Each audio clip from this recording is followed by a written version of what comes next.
today is one of those days where your hair is like, this is what we're doing, and you're like, can we do something else? And it's like, nope, and you're like, okay. So that's what this is.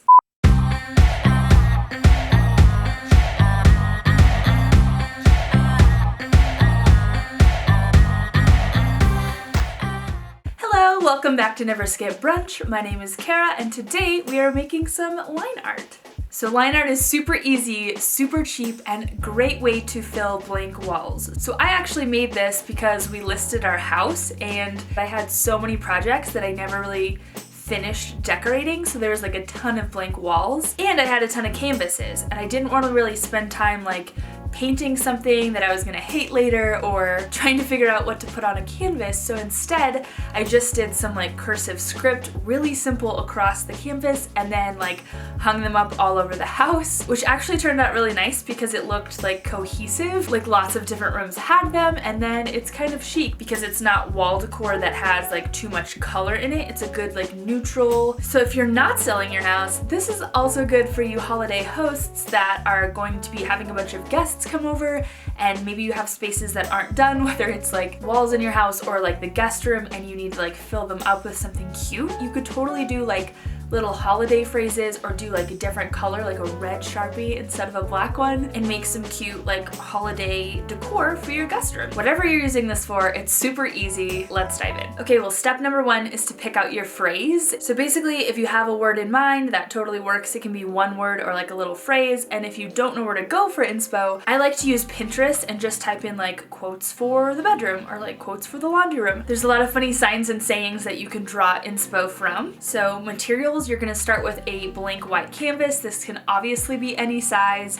If you're doing just one word, like the portrait orientation works great, but if you have like a phrase or something longer, you can turn it on its side to have more space to write. I like to just draw a line where I want my text to go in pencil just across the whole board, just to give me like an eyeball so it doesn't turn out like super crooked. But this is supposed to look like handwritten and imperfect, so don't focus on getting it overly straight, because actually if you get it too straight, it's gonna look weird. Okay, so after I did my little pencil line, I just lightly traced out my phrase. I don't love my handwriting. I think it's kind of like, well, it's usually really messy because I'm going super fast. So that's why I used a pencil to make sure there weren't any like major problems. And then you just take a Sharpie and trace over it.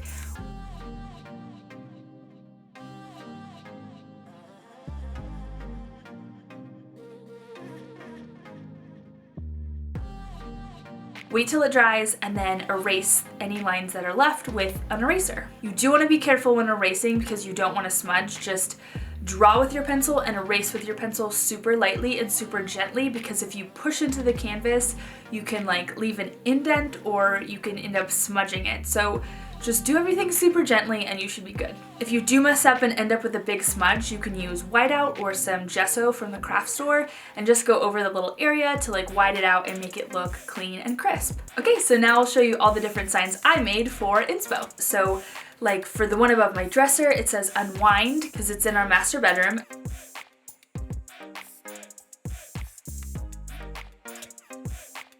And then the one over our bed is like a larger one that says stay in bed.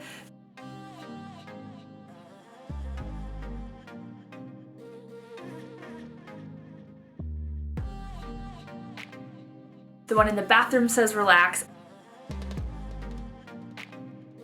And then the one in the laundry room says loads of fun, which I thought was really funny. If you love it, sub it, hit that red subscribe button down below so you can stay up to date with all my fun and fresh ideas just like this.